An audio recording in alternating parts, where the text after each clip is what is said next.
กุศลกรรมดีของท่านจงถึงแด่มารดาบิดาของท่านญาติของท่านเจ้ากรรมนายเวรของท่านตลอดทั้งสรรพสัตว์ทั้งหลายทุกหมู่เหล่าบรรดามีเยเกกีปานภูตติตสาวาทาวราอนวะเสสาทิคาวาเยมหันตาวามัชฌิมารัสกาอนุกทูลาทิฏฐาวาเยจะอธิฐาเยจะทุเรวสันติอวิทุเรภูตาวาสัมภเวสีวาสัพเพสตตาภวันตุสุขิตตาสาธุ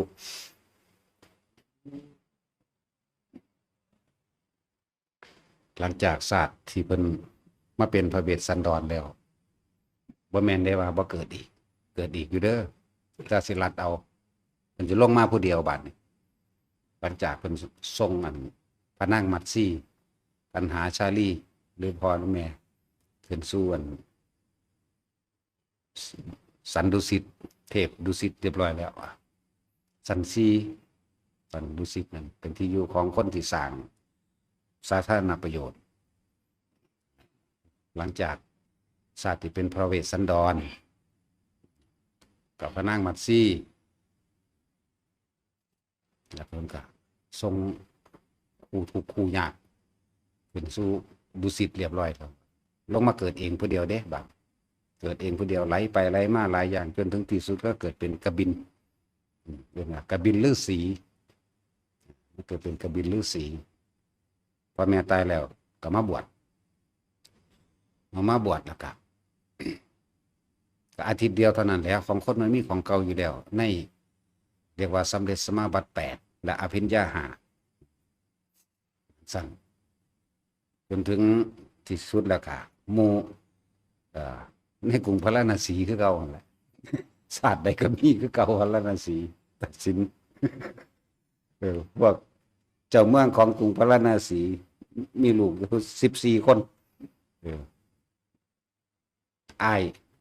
ยผู้ชายอ้ายน้องผู้หญิงอ้ายน้องบอกว่าพากันหนีไปตั้งเมืองใหม่ซะไปอ้ายกับน้องก็มานำกันทีนี้กบินฤาษีนั่นเพิ่นอยู่ในป่าที่เรียกว่าที่เป็นสถานที่ตั้งของกรุงกบิลพัสนั่นแหละในป่าแห่งนั้นกว้างใหญ่โดยรอบ1 โยชน์คือ16 กิโลเพิ่นอยู่ป่าแห่งนั้นในป่าแห่งนั้นมีแต่ความหักกันเด้คือในเขต1 โยชน์ของเพิ่นนั่นบ่ว่าสิเป็นสิงโตว่ากระต่ายบ่ว่าเสือบ่ว่าหมีบ่เป็นหยังคือหักกันเบิดเพราะว่าเพิ่นลงมาเรียกว่าเจริญแผ่เมตตาใหญ่แผ่เมตตาจงสั่นแม่นงูกับพังพรสู้กันอยู่กับสร้างแต่มาถึงเขตแดนนี่เป็นเขตแดนมากสิในรัศมีของเพิ่นปั๊บเข้านี่หักกันโลดแหละเป็นที่มาของการตั้งกรุงกบิลพัสเด้อกบินฤาษีตั้งชื่อตามฤาษีผู้นั้นชื่อว่ากบินเป็นกบินฤาษีก่อนที่มาเป็นกรุงกบิลพัสนี่เด้ตั้งไว้แล้วเพิ่นตั้งไว้เองของเพิ่นแล้วเด้อ้ายน้องก็พูดล่ะก็ไล่ไปถ้าพระเจ้าอมิโตทนะพุ่นนี่รุ่นปู่เพิ่นเด้นี่พวกอมิโตทนะพวกไล่ไปหลายชื่อได้คือปู่เพิ่นนั่นแหละอมิโตทนะไล่มาหลังจากตั้งแล้วก็สอนคนจนว่าบอกวิธีการสร้างบ้านแปลงเมืองแบบนั้นแบบนี้เบิดนั่นแหละเขาก็ตั้งเมืองนั้นไว้หลังจากนั้นเพิ่นก็ตายแล้วกลับไปดุสิตอีกหมายถึงกบินฤาษีนี่นะก็อยู่เพิ่นเลือกไปไสก็ได้เด้ในระหว่างพรหมโลกบ่ได้ไปตสุทธวาสเท่านั้นเลือกไปไสก็ได้เกิดเมืองใดก็ได้นี่คือบารมีเพิ่นเต็มแล้วเลือกได้เลือกไปเลือกมาได้จังซั่นหลังจากนั้นขึ้นสู่ดุสิตก็เป็นเทพชื่อว่าสันดุสิตเทพบุตรชื่อเพิ่นในสวรรค์สันที่4นั่นน่ะจังซั่นมันก็เบิ่งในอันแต่ที่นี่สิถึงมือพวกพี่น้องเอากันมาเรื่อยๆนั่นน่ะกับในพ่อเพิ่นนั่นแหละในพ่อในแม่เพิ่นนั่นแหละไหลใส่กันมานั่นน่ะ เพิ่นก็เบิ่งมหาวิโลกนา หรือมหาวิโลกนาถวิปโยคของโลกก็คือว่าสมควรกับเหตุการณ์หรือยังเร่งดูชมพูทวีปหมายถึงโลกมนุษย์เท่าเนี่ย การนั้นควรโลกตัวนี้อายุพอนี้คนมีปัญญาเท่านี้สมควรที่สิประกอบไปตรัสรู้บ่นอกับเบิ้งไปล่ะส่วนพ่อใหญ่สุโธธนะกับแม่ใหญ่สิริมหามายานี่ก็ตั้งเมืองไว้แล้วล่ะเอากันนั่นล่ะรัดเอาถึงก็เบิ้งนะคนอายุเท่านี้ปัญญาเท่านี้ตอนนี้โลกมันว่างขาดคุณธรรมศีลธรรมไล่เบิ้งแล้วก็ผู้มีธุรีในดวงตาหน่อยก็ยังมีอยู่หน้าเนี่ยเลยคิดไปก็นั่นแหละเลยเกิดมันก็เมื่อเล่งเบิ่งแล้วตอนนั้นพ่อกับแม่บ่มีลูกเขาเจ้าบ่มีลูกพ่อใหญ่สุโธธนะนี่บ่ก็มีมเหสีทั้งหลายนั่นแหละแต่ว่าเอากับไผแล้วก็บ่มีลูกจักเทื่อเป็นเรื่องเกิดการว่าผู้ใดอยากได้ลูกก็ไปหาบนบานศาลกล่าวคนที่ถือผีก็ไปขอน้ำผีน้ำต้นไม้น้ำถ้ำเงื่อมผาในภูเขาหรือทำพิธีต่างๆเกิดขึ้นเพื่ออยากได้ลูกนั่นเองพวกถืออันนั้นกับไปบวงสรวงนั้นแต่ว่าแม่ใหญ่สิริมหามายานี่ตั้งสัจจะรักษาศีล3 เดือนแต่ก็มันมาแต่จังได้ลูกผู้นี้นั่นแหละ3 ศีล 8เบิ่งแล้วมารดาเป็นพุทธมารดาเนี่ยสมควรแล้วบิดาเนี่ยก็สมควรแล้วแล้วก็โลกตอนนี้ยังระหว่างกึ่งกลางถ้าเฮาบ่ลงไปตอนนี้ก็สิเสื่อมสุดบ่ได้ต้องลงไปเอิ้นว่าวันมหาปวารณาเป็นวันจุติจิตแห่งพระโพธิสัตว์มหาปวารณา15 ค่ำเดือน 7หมายถึงเดือนหน้ามันได้บัดบ่ทันได้แม่นมื้อนี้เด้อฟังดีๆเด้อ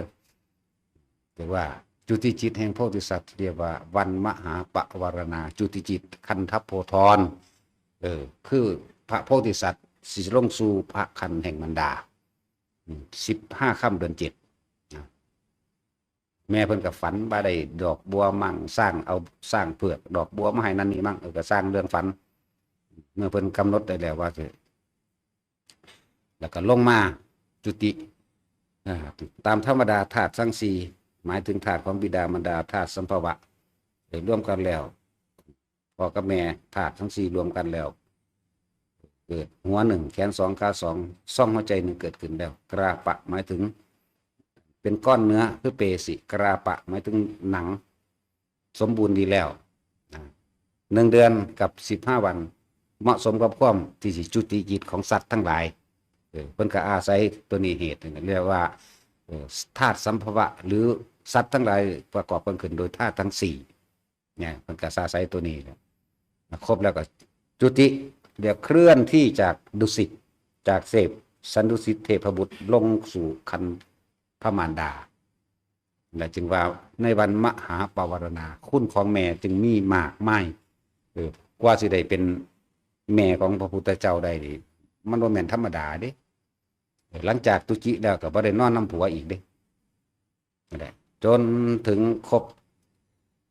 ทศหมายถึง10 เดือนนับจากตุจิจิตตั้งแต่ก่อนเนื้ออันนี้ก็ได้ทั้งเบิด1 เดือนกับ15 วันและจุติจิตนับไปแล้วเลยอยู่ในขั้นของพระมารดา10 เดือนเป็นบ่ได้อยู่ปกติคือเฮาเด้แต่ว่าในการสิตุจิลงมาเนี่ยมาแบบนั่งเด้นั่งคัดสมาธิอยู่ในท้องท้องก็บ่โป่งขึ้นหลายหมายถึงท้องก็บ่อ้วนขึ้นท้องบ่ใหญ่พอดีสิให้พอดีก็ได้สิให้ใหญ่ก็ได้สิคุยกับลูกในท้องก็ได้นะศาสตร์นี่ก็คุยกับลูกในท้องได้มีอยู่3 ศาสตร์อยู่ดอกคุยในกันได้นะแม้กระทั่งออกมาแล้วก็คุยกันได้มีอยู่3 ศาสตร์ศาสตร์มโหสถศาสตร์หนึ่งนั่นฉันว่าเบาเหตุที่มาเลยจุติเมื่อจุติจิตเรียบร้อยแล้วมันก็อยู่ในท้องถ้าสินับครบเดือนโดยมนุษย์โดยที่พวกเฮาค้ำท้องกันหมอตำแย่ตะกี้เนาะเขาก็ว่า10 เดือนที่จริงว่าแม่น10 เดือนมันเป็น11 เดือนรวมแล้วเป็น11 เดือนอยู่ในหันหมายถึงอันนับเอาแต่มื้อจุติพุ่นเด้อพวกไปไล่นักวิชาการไปไล่ขึ้นหลังเอาเด้อไล่ขึ้นหลังใหญ่ขึ้นมาเบิ่นจังมาเจอมื้อนี้เป็นวันประสูติได้บัดใจบ่ล่ะเว้าตั้งแต่อันตั้งเมืองกรุงกบิลพัสพุ่นเด้นี่ตายจากพ่อใหญ่ฤาษีกบินนั่นขึ้นไปสวรรค์ชั้น4 แต่ว่าดุสิตนะแล้วก็ยังมาเล่งเบิ่งมหาวิโลกนาถเป็นแบบใดนอนี่โลกสิปั้นป่วนแบบใดแบบใดแล้วเอิ้นว่ามหาวิโลกนาถจนว่ามาจุติเมื่อมาจุติแล้วอยู่ในท้องแม่มาในตำราเพิ่นเขียนไว้น่ะ10 เดือนแต่ในของเฮาบ่แม่นตำรานี่11 เดือนเพราะเฮานับใส่ตัวนี้นั่นแหละมันจึงมีการที่ว่าเป็นหยังมันห่างกันเดือนหนึ่งเด่นนี่15ค่ำเดือน7กับ16ค่ำเดือน6เด่นนี่เข้าใจบ่นี่ห่างกันเดือนหนึ่งเบิ่งเด้อไปไล่เบิ่งเอาเด้อไปก็ดีไล่หอดในท้องบ่เด้นี่บ่ได้ไล่ซ้ำออกมาเด้แต่เลี่ยงลำดับมัน จนถึงมื้อนี้บัดนี้เว้าเหตุการณ์ในวันจุติจิตบัดนี้หมายถึงเพิ่นเคลื่อนจากดุสิตลงมาสู่คันทัพโพธรคือท้องแม่ในมื้อนั้นนะเหตุการณ์แปลกๆเปิดที่เป็นเลิกดีที่เป็นอันแนวดีเป็นสิ่งที่ดีที่เกิดขึ้นนะเป็นสัญญาณบอกเหตุหรือว่าเป็นนิมิตดีเกิดขึ้นคนตาบอดก็ตาดีคนหูหนวกก็หูดีคนคอมก็เกิดเป็นยืนตรงเป็นปกติเรียกว่าง่อยเปียเสียขาปัญญาอ่อนบ่ว่าสิเป็นโรคหยังก็สั่งหายเบิดนี่เป็นบุพนิมิตอันหนึ่งว่าสัตว์โลกสิได้รู้ความจริงสัตว์โลกสิได้หายจากโลกหยังโลกทั้งจิตโลกทั้งวิญญาณโลกบอดโลกมืดโลกอวิชชานั่นแหละครอบคลุม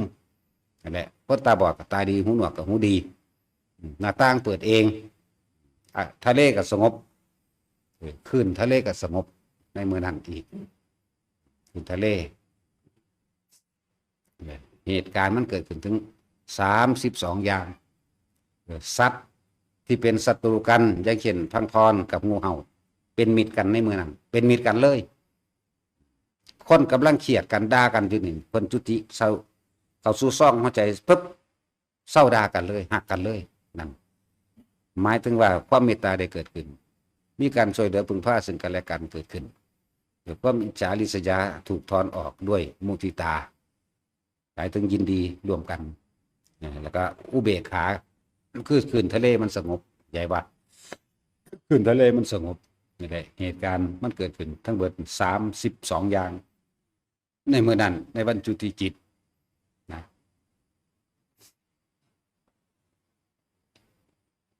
ดอกไม้ตกจากฟากฟ้าหมายถึงว่าจะได้รับการบูชาจากหมู่เทพเทวดาทั้งหลายดอกไม้ตกจากฟากฟ้าปฏิญญูจนครบถ้วนใน10 เดือนนะบ่นับในจุติเลยเอิ้นว่า10 เดือนเด้อนับถ้านับใส่นั้นเป็น11 เดือนนั่นแหละบัดนี้ในมือสิประสูติได้บัดนี้ก็เกิดเหตุการณ์เดียวกันนี่แหละนี่สิมีอยู่2 มือลืมเบาเรื่องนั้นเรื่องนรกในวันจุติจิตนรกกับบ่ทำการเข้าใจบ่หยุดทั้งเบิดเปรตที่เคยหิวโหยแสบท้องก็เกิดกลายเป็นว่าเป็นปกติคือบ่เป็นหยังบ่แม่นพ้นจากเปรตเด้แต่ว่าในมือนั้นจักว่าเศร้าหิวเศร้าเจ็บเศร้าปวดเศร้าป่วยเศร้าเกาเจ้าของเศร้ากระซากเจ้าของกินเองพวกไตไปตามถ้ำฟ้าผนังอันเป็นโลลุวะนรกจังซี่ตัวนั้นก็เกิดกลายเป็นธรรมดาเป็นปกติเบิดทุกอย่างเรียกว่าวันหยุดนรกนี่หยุดทำงานทั้งเบิดนั่นแหละเป็นปกติอยู่นะอันนี้คือเรื่องลึกลับบัดนี้ในวันประสูติก็คือกันเอามื้อนี้เด้อบัดนี้เด้อมื้อนี้เด้อวิสาขะมีความหมายว่าวิมาจากว่าวิปัสสนามาถึงว่าความจริงจะถูกเปิดเผยความจริงที่คนทั้งหลายหลงอยู่ในความผิดเริ่มนะวิปัสสนานี่วิสาขะนี่มาจากคำว่าสังขารวันที่สิ่งทั้งหลายความมืดทั้งหลายความปรุงความคิดความนึกความแต่งทั้งหลายที่ถูกเปิดเผยด้วยมหาบุรุษพุทธานุภาพอันนี้คือพุทธเจ้านี่สิเกิดขึ้นแล้วใจว่าล่ะเลื่อนว่าวิสาขะปุณณมีนี่หมายถึงผู้บารมีเต็มเป็นผู้มากมีบุญแล้วบารมีเต็มมหาบุรุษผู้นี้เกิดมาเพื่อสิแก้โลก เพื่อสินำความจริงของโลกเพื่อสิเปิดเผยความมืดความดำคือพวกเฮาน่ะบ่ฮู้จักหยังทุกข์ก็บ่ฮู้จักก็อยากได้ตีฆ่ากันไปลักของกันไป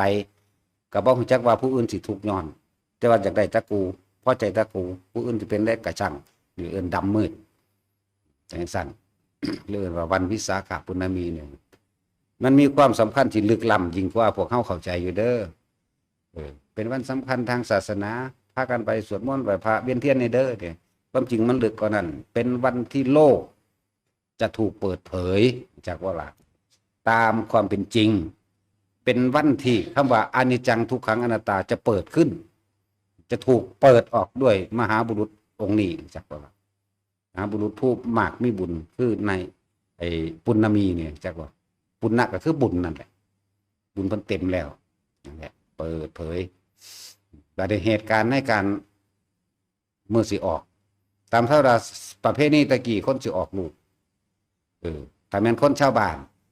เวลาเมียสิออกลูกให้ไปออกบ้านเก่าพ่อแม่เข้าใจว่าล่ะเพิ่นอยู่เมืองเทวทหะเพิ่นเด้เมืองเทวทหะจริงกับมองเดียวกันนั่นแหละใกล้ๆกันนั่นแหละพี่น้องกันเอากัน เทวทหะลูกอายลูกน้องก็เก่านั่นแหละมาเอากัน นักสัตว์เพิ่นอยู่เมืองเทวทหะพวกเกตคูนั่นแหละเข้าใจบ่นี่พวกเกตคูนั่นนะ14คนนั่นน่ะพวกนั้นเด้ว่าล่ะทีนี้เพิ่นก็แม่นั่นกับหมู่พวกบริวารลูกหาบจังได๋ก็ขึ้นเกียนขึ้นหยังมาแม่น้ำแบ่งเขตในเมืองเวทหะกับกรุงกบิลพัสอยู่คือพอดีอยู่สารโนทยานตัวนี้ล่ะเกี่ยวกับป่าไม้ลั่งเกิดความรู้สึกคือสิเจ็บท้องที่จริงบ่เจ็บแต่มันเป็นความรู้สึกคือสิเจ็บท้องซื่อๆบ่ได้เก็บบ่ได้คือคนทั่วไปเด้บ่ได้ห้องโอ้ยกูบ่เอาอีกแล้วกูบ่เอาอีกแล้วได้16คนเนาะตัดสิน กูบ่เอาอีกแล้วหางคนได้18 ออกอีใดบักใดกะโอ้ยกูหลาบแล้วกูอีกแล้วได้20 อีหลีนี่แล้วเนาะนี่แต่ว่ากูบ่เอาอีกแล้วแต่ว่าหัวปีท้ายปีเลยแค่ตัวมันบ่ออกมันทะลังออกมาทีละ4ละ5เนาะคือลูกหมูลูกหมานี่ ธรรมดาบ่สั่น ในมือที่ออกมันก็มีเหตุการณ์ที่พิเศษเพิ่มขึ้นมาจากเหตุการณ์32อย่างที่ว่านรกก็หยุดในมื้อนั้นแต่ว่าสัตว์ที่ฮักกันสัตว์ที่เกลียดกันก็ฮักกันในมื้อนั้นคนง่อยเปียเสียขาพระเจ้าอ่อนบอดง่อยเปียเสียขาก็ดีในมื้อนั้นแต่มีเหตุการณ์เพิ่มขึ้นมาอีกก็คือที่งาไม้นั่นน่ะงาไม้สาระ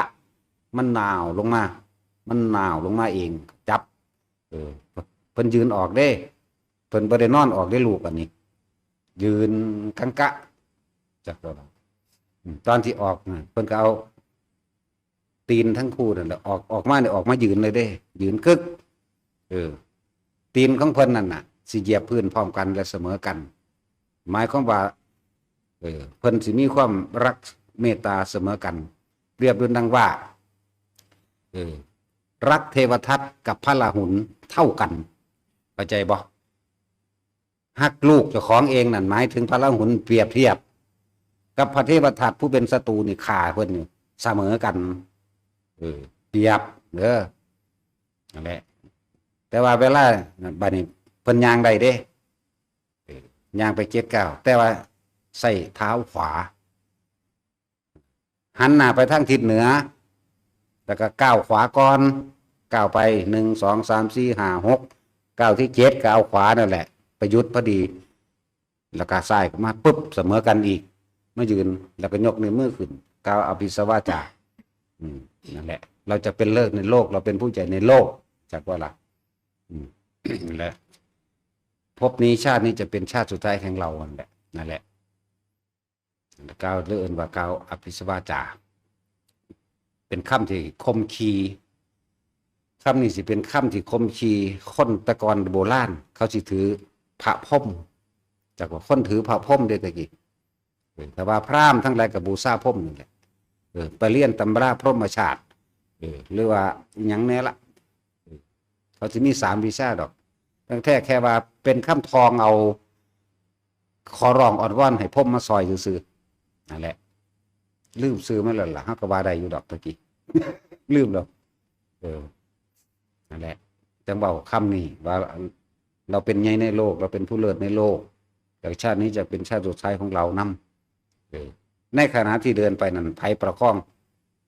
พ่มทั้งหลายประคองไว้จากว่าพ่มเนี่ยประคองให้ยางไปนั่นแหละ ต่อมาก็พวกดอกไม้ต่างๆหล่นลงมานั่นก็เทวดาใส่นอฮอนเวียนอันเป็นทิพย์พอตะกาวเข้านี่ปุ๊บบุคคลที่3ที่เขามารับก็คือคนบุคคลแรกคือพ่มบุคคล2คือเทวดาบุคคลที่3ก็คือคนเฮาเท่าทั่วไปนี่แหละพวกแม่เลี้ยงนางนมทั้งหลายน่ะประคองไว้จังอุ้มมาการเดิน7 ก้าวก็หมายถึงโพชฌงค์7นั่นแหละ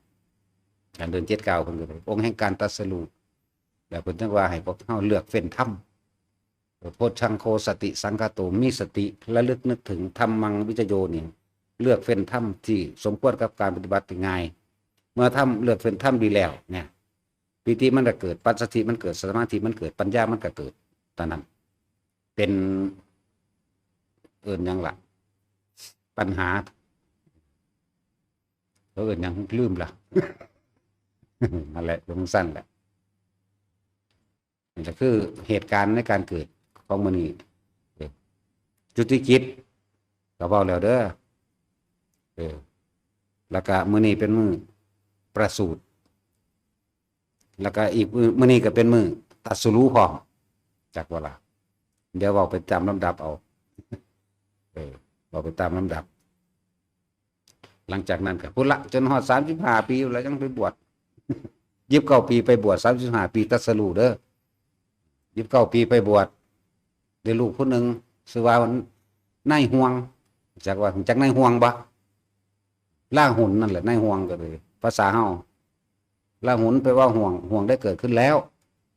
ห่วงเกิดขึ้นแล้วห่วงเกิดขึ้นแล้วเนาะหรือว่าที่เขาจะมาประพันธ์เป็นกรเนี่ยห่วงผูกข้อปอผูกศอกอันนี้แหละจังว่าอัน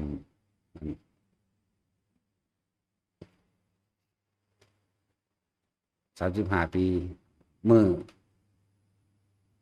ประสูติกับมือนี้เกิดนั่นแหละเกิดออกจากท้องแม่มือนี้ตรัสรู้ธรรมกับมือนี้มือที่เพิ่นตรัสรู้ธรรม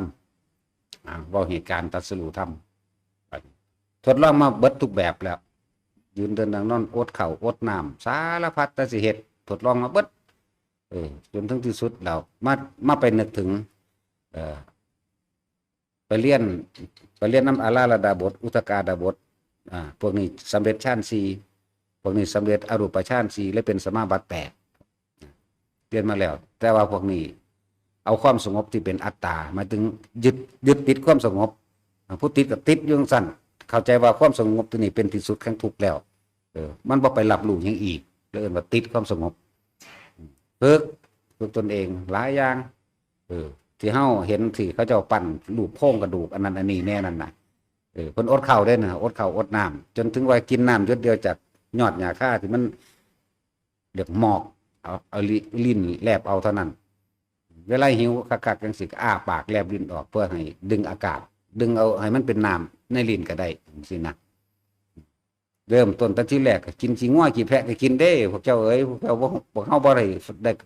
พอได้ยินได้ฟังแนวจังซี่เด้กินขี้งัวกินขี้แพะกินน้ำเงี้ยวงัวน้ำเงี้ยวแพะมันนี่ก็กินมาเด้เฮ็ดไปเรื่อยอดอาหารไปเรื่อยนั่นแหละนั่งอยู่ทั้งภูเขาหิมาลัยก็นั่งเด้นั่งอยู่เป็น6 เดือนนั่งอยู่เป็น8 เดือนก็บ่ตรัสรู้จักเทื่อเห็นบ่นี่แหละเดินจงกรมก็เดินมันซ่าหลายบ่ทันใจแล่นไปแล่นมาสลบเด้อันก็เลยตอนอดข้าวนี่ก็สลบคือกันตอนเดินจงกรมก็สลบคือกัน3 หนสิว่าเพิ่นตายขึ้นว่ายังไงว่าตายขึ้นซะจนซึ่งละนางสุชาดาได้ลูกนางสุดาได้ลูกชายเลยเคยบวงสรวงไว้กับกกไม้กกดีจากว่าต้นไม้ต้นนี้ต้นไทรนี่เคยบวงสรวงไว้กับต้นไทร บ่ท่านได้แม่นต้นโพเด้อบ่ท่านได้แม่นต้นปลาเป้งเด้อเคยบวงสรวงไว้ก็เลยเอาเข้านั่นมาแก้บนว่าเพิ่นได้ลูกชายนางสุชาดาแก้บน พอดีเห็นอันเพิ่นก็ห่มผ้าอันนี้แหละเข้าใจว่าเป็นเทวดาที่เฮ็ดให้เจ้าของสำเร็จก็เลยเอาเข่านี่ไปถวายถวายเพิ่นก็เลยกินเข่านั่นแหละเข้าไปเรื่อยเลยคิดนึกหาวิธีที่จะสำเร็จเฮ็ดจังไดเนาะก็เลยไปคิดพ่อตอนที่เจ้าของนั่งอยู่ห่มว่าต้นมักว่าสมัยนั้นเพิ่นสิอายุ7 ปีอยู่ต้นห่มว่ามีการแลกหน้าขวัญเด้อซั่นก่อนสิทำหน้าก็มีการแลกหน้าขวัญคือกันล่ะพวกเฮาได้ประเภทนี้มาเฮ็ดที่ประเทศไทยเฮาเฮ็ดอยู่ได้จังก็ได้ประเภทนี้มาตาพุ่นล่ะเข้าใจบ่ล่ะได้ประเภทมาตาพุ่นเด้เจ้าฟ้ามหากษัตริย์พระราชาพวกเฮาพาเฮ็ดอยู่เดี๋ยวนี้ก็ได้ประเภทนี้มาตาพุ่นเด้อแต่สมัยพุ่นล่ะแต่พญายันสุดโทษนาพาเฮ็ดพวกเฮามาแตาไสล่ะจักบ่ล่ะมาตาพุ่นล่ะจังไปคิดถึงตอนนั้นเพิ่นก็ทรงชั้นที่1ทรงชั้นที่2ทรงชั้นที่3เพิ่นจึงมาคิดถึงระดับการปรับจิตการอดนี่เฮาก็อดมาแล้วเฮาก็เฮ็ดหยังมาแบบบ่ได้นะตอนนั้นร่างกายก็สมบูรณ์ดีก็ต้องให้เป็นที่สัปปะยะอากาศก็ดีแล้วก็บ่มีคนพลุกพล่านเพราะว่านางสนมทั้งหลายแล่นไปในงานแล่นไปเบิ่งงัวไถนางัวกินหยังงัวกินข้าวหรืองัวกินข้าวโพดหรืองัวกินเหล้าเราโทษเพลงสั้นสมัยนั้นแต่ว่าไม่คิดถึงบ่ได้เราจะต้องเพ่งเข้ามาทั้งจิตตั้งหากนะก็เลยกินเข่าไปเรื่อยกินเข่าไปเรื่อยกินเข่าไปเรื่อยเลยอ้วนท้วนสมบูรณ์ดีส่วนปัญจวัคคีย์ตั้งหาเลยหนีปะที่แรกตั้งใจว่าสิมาม่วนปัญจวัคคีย์ตั้งหาเคยทำนายไว้เพราะฉะนั้นอัญญาโกณทัญญะตะกี้เป็นพราหมณ์หนุ่ม16 ปีหนุ่มกว่าหมู่นั่นแหละเพิ่นจังมีอายุยืนมาท่านพวกนี้นอกนั้นตายเบิดล่ะลูกพวกนั้นเด้นี่อันโกณทัญญะนี่วัปปะพัทยะมหานามะและอัสสชินี่เป็นลูกพราหมณ์ที่มาเคยทำนายเด้วัปปะพัทยะมหานามะและอัสสชินี่เป็นลูกพวกนั้นพวกนี้เป็นรุ่นพ่อเพิ่นเด้นี่อันพักอัญญาโกณทัญญะเป็นรุ่นพ่อเพิ่นเด้แต่จังซั่น ก็เลยหนีปะเพิ่นบ่อยู่น้ำเพิ่นว่าเพิ่นเบิดความเพียรแล้วบ่มีการบำทุกขกิริยาแล้วบ่อดบ่ทนบ่หยังแล้วหนีปะแล้วเพิ่นเลยอยู่ผู้เดียวอาศัยความวิเวกกันบ่อยู่ผู้เดียวการบำรุงอาหารก็มาเรื่อยเพราะนางสุจดาเอามาให้เรื่อยดีใจเพราะว่าได้ลูกชายเข้าใจว่าผู้นี้เป็นเทวดาจนร่างกายเพิ่นอ้วนท้วนสมบูรณ์ดีพุ่นล่ะแล้วจังมีการไปร้อยถาดบัน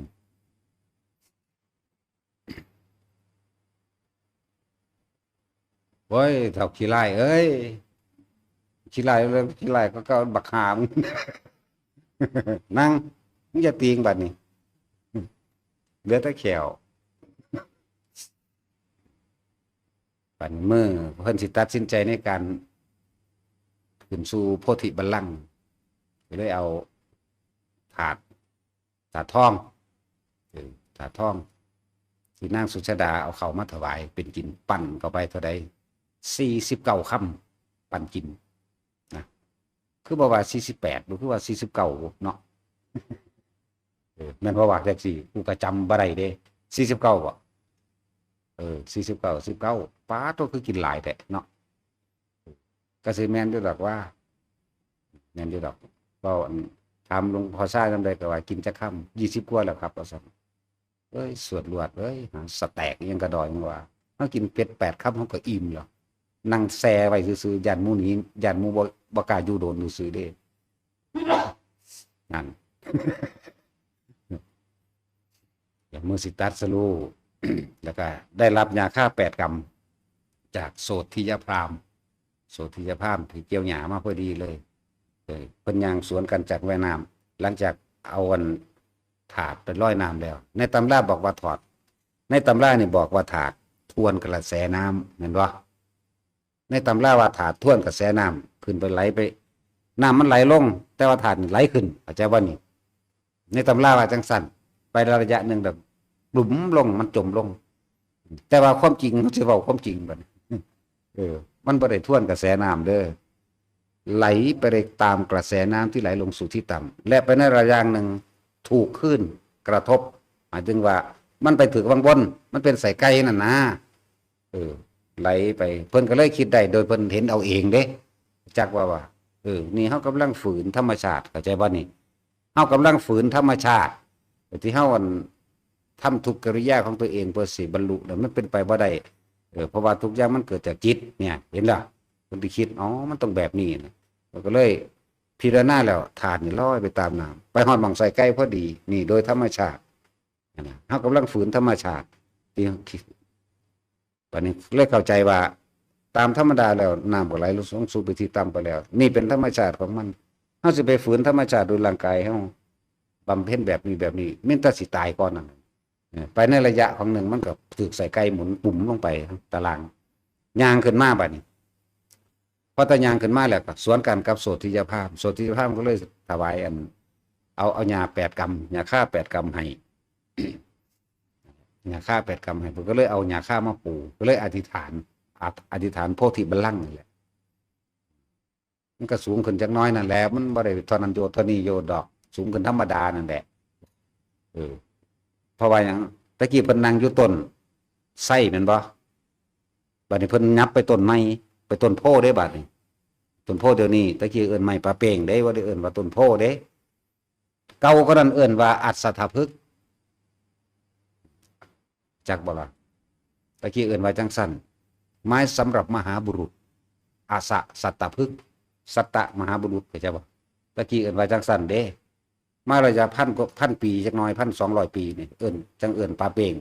จากนี้เฮาเลยว่าเอิ้นต้นโพต้นตัสรูเด้อจังซั่นล่ะ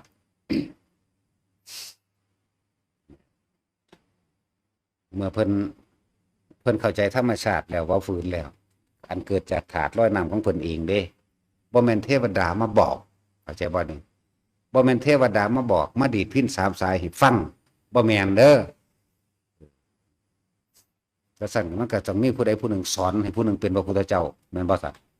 ก็ยังว่าตรัสรู้ชอบโดยพระองค์เองรู้ด้วยพระปัญญาของพระองค์เองไผสิมาสอนได้เนี่ยอันนึง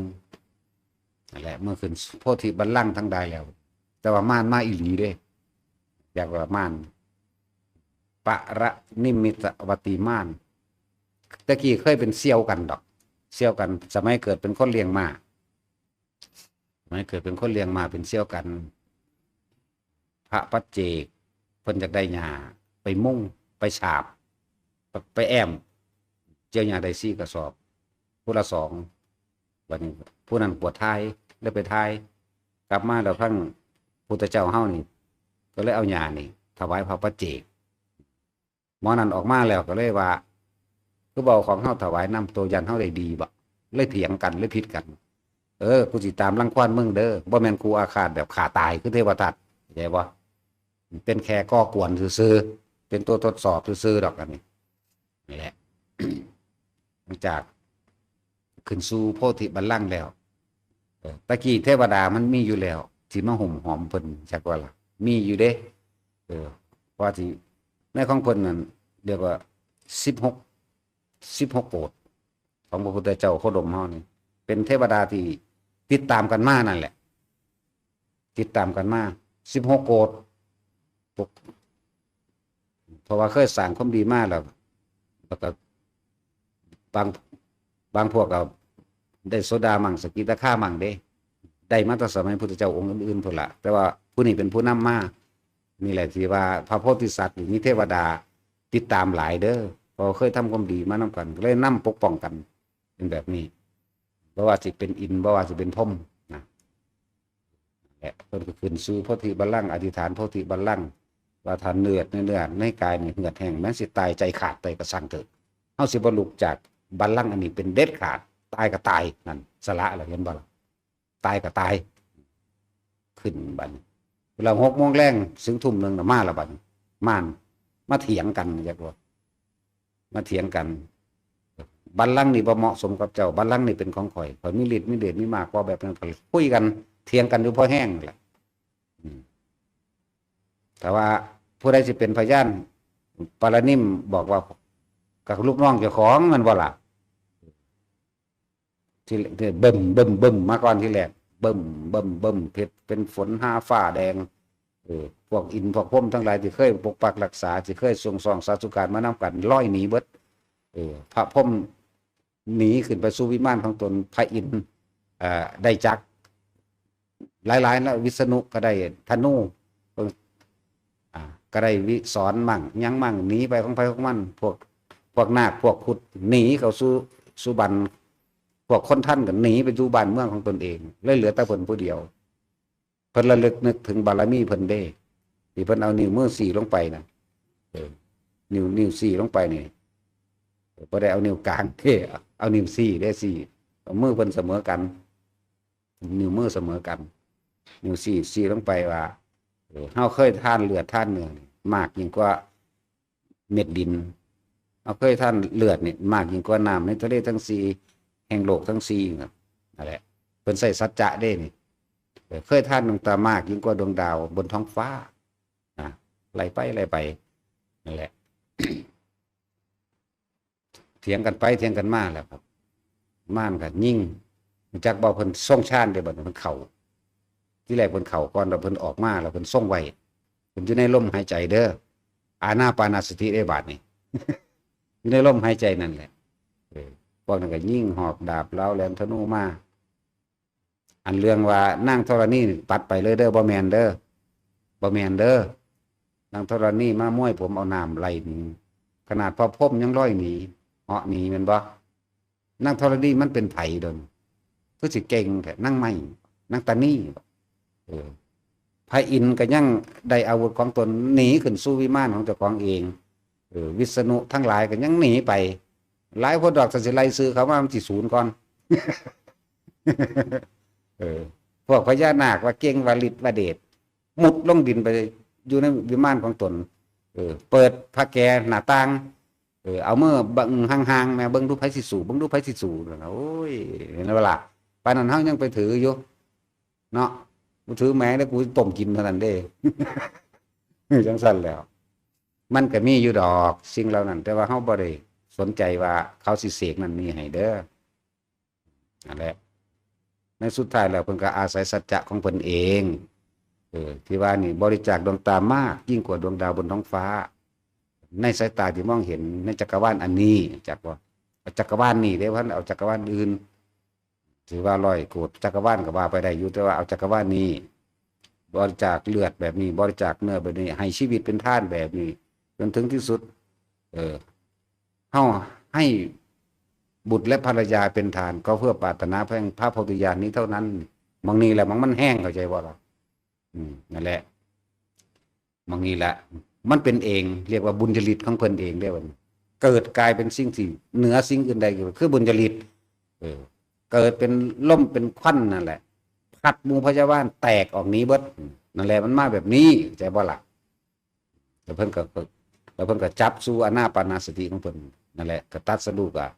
ด้วยวิธีการอานาปานสตินั่นแหละนี่คือมือตัดสรุปเป็นแบบนั้นเรียกว่าประสูติตัดสรุปมือปรินิพพานบัดนี้เอามือประสูติตัดสรุปปรินิพพานคือมือเดียวกันคือมือนี้เด้อนรกก็หยุดมื้อนี้ก็นรกหยุดนั่นแหละจังอุทิศบุญให้พวกเจ้าก่อนนั่นข้อยเฮ็ดซุมื้ออยู่แล้วข้อยบ่ย้านเด้จังอุทิศบุญผู้ใดที่เคยรวมอยู่ในนี้ก็จังแม่นพวกฟังอยู่ทางบ้านก็ตามนะบุญอันเกิดจากการฟังธรรมก็อุทิศไปนั่นแหละจังเป็นสะพานให้แบบแผ่เมตตาให้อันนึงอุทิศให้อันนึงเก่าของพวกเจ้าล่ะให้เขาของก็บ่มีจังซั่นเมื่อปรินิพพานก่อนเพิ่นสิตายเพิ่นเฮ็ดเรียกว่าหยังก็เอิ้นหยังล่ะส่งสัญญาณบอกพระอานนท์น่ะนะถึง16ครั้งหมดเด้แต่ว่าพระอานนท์บ่เข้าใจม่านก็มาคุ้มผู้เก่านั่นแหละปารานิมคือเก่าแล้วมาคุ้มซึมไว้มานิมนต์อาราธนาให้นิพพานถึงตลอดเลยนี่ปรินิพพานก็คือมื้อนี้คือกันม มันสิยาวโพดเนาะให้เข้าใจซะว่าการสั่งสมบุญทั้งเบิดนี่คนเฮามันมีทุกอย่างแล้วมันสิบ่ได้จักมันสิบ่อยากเด้มันสิเป็นเอาเองเข้าใจบ่คนเฮานี่คือเฮาสมมุติว่าเฮาสะสมเงินมีเท่าใดพันล้านแสนล้านหรือล้านล้านแล้วมันสิบ่อยากได้เด้มันพอมันเต็มเหมือนจักว่าล่ะถ้ามีที่ดินหลายๆมันก็สิบ่อยากได้อีกเด้มันพอนี่แหละจังว่าเพิ่นจังสั่งสอนให้พวกเฮาสั่งสมแล้วเอาทานขึ้นก่อนทานศีลเนกขมะปัญญานี่นอกนั้นก็เป็นความเพียรพยายามของตัวของเองนี่ใน4อย่างนี่ล่ะทานศีลเนกขมะปัญญาบัดนี้จังวิริยะนี่เป็นความเพียรพยายามของตัวของต้องไปได้คันที่มีความอดทนไปพร้อมสัจจะให้รู้ความจริงเฮ็ดหยังก็เฮ็ดให้มันจริงจักว่าเว้าก็เว้าจริงตามจริงทั้งเบิดแล้วอธิษฐานมาถึงตั้งใจมุ่งมั่นสู่จุดหมายใดจุดหมายเดียวคือนิพพานนั่นแหละจังซี่นะเมตตาคนเฮาไปทั้งใดก็ช่างการสื่อสารที่ดีที่สุดนะคือการให้ทานคือการให้ก็เลยต้องอาศัยเมตตามีเมตตาเมื่อเมตตาแล้วมันก็อุเบกขาซั่นแหละซั่นยังสั่งสอนพวกเฮาสั่งสมบารมี10บ่มีอีหยังยิ่งอีหยังย่อนต่อกันดอกเด้อภาวนาได้บุญมากที่สุดก็บ่มากดอกออกมาก็มีข้าวกินมันก็แล่นหาข้าวกินคือเก่าต้องค่อยๆสะสมไปบ่ซั่นเอิ้นว่ามัชฌิมาปฏิปทามัชฌิมาเด้อบ่แม่นว่าท่านเท่านั้นท่านเท่านี้ก็บ่เห็นนั่นนี่ดอกสู่ภาวนาเอาบ่ได้บ่แม่นเด้อมัชฌิมาเป็นกลางๆเอาเด้อไปก็ดีคือจังบอกทุกคนภาวนาได้มั่งบ่ได้มั่งก็ช่างมันขี้เกียจก็ทำขยันก็ทำสงบมั่งไม่สงบมั่งช่างมันสิคอยสะสมไปเรื่อยดอกคือบอกกันหยอดเงินบาทนั่นแหละหยอดทีละบาทละบาทมื้อนี้สงบแค่2 วินาทีบาทนึงแล้วบาทไปมันก็เป็นเงินล้านเองดอกเมื่อมันเต็มแล้วมันสิซื้อหยังก็ได้คือกันกับเฮาสังสมความสงบของเฮาเองและจึงว่าสำคัญที่สุดในคนภาวนาคือต้องสร้างเหตุก็คือลมหายใจเฮานี่แหละอยู่กับความสงบให้มันได้เถิดเมื่อถึงเวลาแล้วเมื่อว่าสิเป็นที่เฮาสังสมไปแล้วคำว่าถึงเวลาเหตุการณ์ขับขันหยังกระช่างบุญตัวนี้แหละมันจะเกิดกลายเป็นบุญจริตมาปกป้องเฮาเองดอกเฮาบ่ต้องไปขอเฮาบ่ต้องไปเรียกร้องแม้เทวดาอินทร์พรหมทั้งหลายก็เอิ้นว่าบุญซอยนี่ก็เกิดจากของเฮ็ดเอาเองเด้อเฮาบ่ได้ไปเอิ้นเฮาบ่ได้ไปเรียกร้องเด้บ่ได้ไปขอผู้ใดมาซอยเลยเฮาเฮ็ดโดยลำพังเฮาเองเนี่ยเรียกว่ามั่นใจในอานาปานสติลมหายใจเข้าออกทุกคนตั้งมั่นอยู่ในนี่แหละทรงฌานเรียกว่าทรงฌานฌานแปลว่าเพ่งนั้นหยังจดจ่ออยู่กับลมหายใจนั่นแหละเอิ้นว่าทรงฌานแล้วก็เอาอาการปิตินี่ที่เฮากำหนดขึ้นมาไว้กลางหน้าผากหรือกลางคิ้วนี่มันเป็นเครื่องยืนยันตัวเองทรงฌานอยู่ปฐมฌานจังซี่วิตกวิจารปิติสุขเอกคตาวิตกคือรู้ลมเข้ารู้ลมออกวิจารคือประคองเอาไว้พยายามนึกถึงลมอยู่ตลอดจะออกไปเผื่อมันนึกถึงลมอยู่ตลอดแล้วอาการปิติมันก็เกิดเมื่ออาการปิติเกิดแล้วก็เกิดมีความสุขปลื้มต่อบัดนี้เย็นกับมาในนี่นั่นแหละเรื่องว่าฌานที่1วิตกวิจารปิติสุขเอกคตาเอกะแปลว่า1คตามีอารมณ์อันเป็น1นั่นแหละฌานที่2วิตกหายไปวิจารหายไปอยู่ซื่อๆก็เกิดอาการปิติเกิดขึ้นเลยคือมันบ่คิดนั่นเองฌานที่3ปิติอันเป็นของหยาบเด้บัดนี้หายไปเหลือแต่ปัสสัทธิบัดนี้ปัสสัทธิสงบเงียบนิ่งเงียบจิตเบากายเบาผู้ใดมีความรู้สึกเคยเบาแบบนั้นนั่นแหละอันที่3จึงบอกว่าทุกคนสร้างเหตุอยู่แค่นี้แหละแม้นแต่สึกเหตุการณ์ผัดขำถึงชีวิตก็ช่างตัวนี้สิซอยเฮาเองตัวนี้สิซอยเฮาเองไปถึงขั้นว่าสิมีการบรรลุทำบ่อยทำมากทำให้เกิดความเคยชินเมื่อมันชินคักแล้วสติสิเกิดสติเต็มภูมิเองดอกเคยยินประวัตินี่ที่แรกเขาต้องสร้างเหตุให้มันดีซะก่อนสร้างเหตุคือลมหายใจกับอาการปิตินี่เฮ็ดอยู่ซ้ำนี่แหละเฮ็ดไปเรื่อยเกิดจิตตั้งมั่นในความสงบมันบัดนี้สติและสมาธิเกิดเต็มภูมิแล้วการรู้ธรรมการเห็นธรรมหรือว่าการละกิเลสมันสิละของมันดอกมันสิเห็นดอก เห็นละเฮาสิเข้าใจดอกในคำว่าสิ่งทั้งหลายทั้งปวงนี่เป็นแค่อนิจจังอนัตตาเท่านั้นบ่มีหยังจีรังอย่างยืนบ่สมควรสิถือเอาบ่สมควรสินำเขามาคิดเพื่อให้เกิดอารมณ์นั่นเมื่อบ่มีอารมณ์มันก็ดับภพของมันเองเกิดว่าสมาธิเต็มภูมิเด้อบัดเป็นอัปปนาสมาธินั่นแหละสมาธิเต็มภูมิบ่เลยความสงบนี่เฮาเลยบ่ได้ฝึกหยังอีกจักว่าล่ะมันเป็นของมันเองคุยอยู่จังซี่ก็สงบไผด่ามาก็สงบไผย่องมาก็สงบอีหยังมาก็สงบทั้งนั้นนั่นแหละแต่ว่าเฮาต้องสร้างเหตุเด้อเหตุคืออยู่นี่ลมหายใจนี่กับอันนี้แล้วก็อยากให้ทุกคนนั่นเฮ็ดแบบมื่นตาบ่อยากให้หลับตาถ้าหลับตามันคิดหลายถ้าหลับตาจักแม่นยังคิดถึงนั่นคิดถึงนี่บ่ได้คิดได้ล่ะก็มันขึ้นมาเองก็มีบ่คิดก็เลยบ่ได้คิดอยู่แต่ว่ามันเพิ่มขึ้นมาเอาเองดอกแต่ของเลยคิดต่อเลยเนี่ยถ้าคนที่มีสมาธิเต็มภูมิแล้วแม้ความคิดที่พุทธแต่ว่าบ่คิดต่อมันก็ดับตัวใหม่ขึ้นมาตัวนี้ก็ดับตัวใหม่ขึ้นมาดับตลอดบางทีเพิ่นใช้คำว่ารู้ทันรู้เท่าทันมั่งเป็นผู้มีสติหรือว่าสติกับผู้รู้คือสิ่งเดียวกันจังซี่มันหูจักปั๊บมันก็ละปั๊บของมันเองนะนี่แค่คำเบาซื่อๆเด้คนที่เป็นจริงๆนั่นน่ะบ่ได้ละหยังคือรู้ซื่อๆนะรู้เฉยๆนะแล้วก็วิธีที่เฮาฝึกอยู่นี่เหมาะสมกับการมีครอบครัวนั่นแหละแต่ของบ้านได้เด็ดเดียวเด็ดขาดพ่ออย่าพึ่งว่าเอายอดหลายคนสิใส่ความเห็นทักเข้ามานี่มาแสดงความเห็นว่าสอนอย่างนี้คือว่าหลายคนที่ทำบาปทำกรรมมาแล้วจะไปคิดถึงมันเด้อจะฆ่าหมูฆ่าม้าฆ่าสัตว์หรือเจ้ามีอาชีพฆ่างัวฆ่าควายฆ่าเป็ดฆ่าไก่หาปูหาปลาอยู่กับฉันมันจะไปคิดถึงมันเฮาบอกจังซี่เวลาใดที่เฮ็ดได้ก็ให้เฮ็ดนะสอนอย่างนี้จะได้มันท่านในบวชดอกบักนั้นนะก็เลยสะสมไปเรื่อยๆเอากำลังฌานตัวนี้ก็เกิดกลายเป็นบุญบุญคือความสงบเย็นเมื่อเกิดความสงบเย็นแล้วเจ้ากรรมนายเวรนะขันธ์ห้านี่เป็นตัวรับกรรมเก่าเด้อความเจ็บปวดป่วยทุกชนิดร่วมอยู่ในขันธ์ห้าร่างกายของเฮาเบิดเด้อมันเกิดจากกรรมเก่าของเฮาน่ะเรื่องว่ามันมารับปฏิบางที่การให้ผลของอกุศลกรรมมืออื่นก็ได้มือฮื้อก็ได้เดือนหน้าปีหน้าและชาติหน้าก็ได้แต่ว่าถ้าเฮาสร้างบุญตัวนี้ไว้แล้วหมู่เจ้ากรรมนายเวรทั้งหลายถ้าว่าเจ้ากรรมนายเวรก็จะของล่ะเป็นผู้ไปฆ่าไว้ไปเฮ็ดไว้เป็นลักไว้ไปหลายๆอย่างไว้ในหั่นเมื่อเขามารับมันบ่ล่ะบัดนี้เฮาสร้างบุญของเฮาไว้แล้วเหมือนกับว่าเขามาเอาหนีได้บุญปั๊บหนีปั๊บจากล้านเหลือลงมาหน่อยลงบัดนี้อาชีพการงานก็เลยสะดวกขึ้นเพราะว่าบ่มีคนขวาง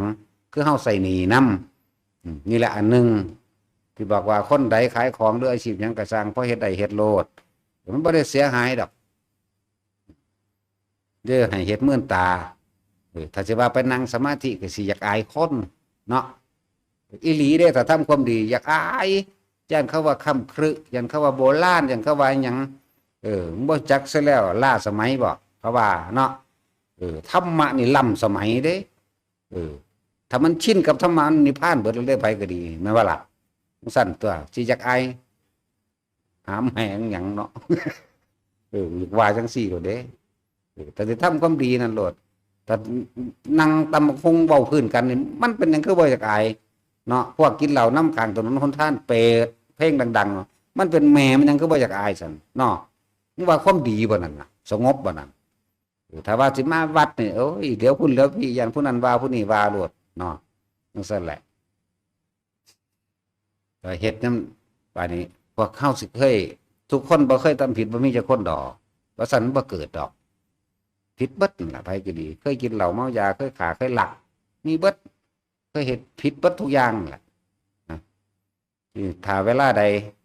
เฮาสิสั่งสมบุญฮู้จักวิธีมันแล้วแค่ว่ารู้ลมหายใจเข้าออกนี่มีอาการปิติเป็นเครื่องยืนยันว่าเป็นผู้ทรงฌานที่1เฮ็ดอยู่แค่นี้แหละมันสิขึ้นไปเองดอกที่2ที่3ที่4ก็ได้มันสิเป็นของมันเอาเองขอให้ตั้งมั่นอยู่ในที่1ซะก่อนรู้ลมเข้ารู้ลมออกมีอาการปิติเกิดขึ้นจนชินยืนเดินนั่งนอนย่างไปก็ให้ได้เด้ย่างก็มื่นตาย่างตัวไผก็เลยนั่งมื่นตาก็ได้เด้บัดนี้บ่แม่นต้องไปนั่งรับตา นั่งท่าใดก็ได้เฮาบ่ได้เอาท่า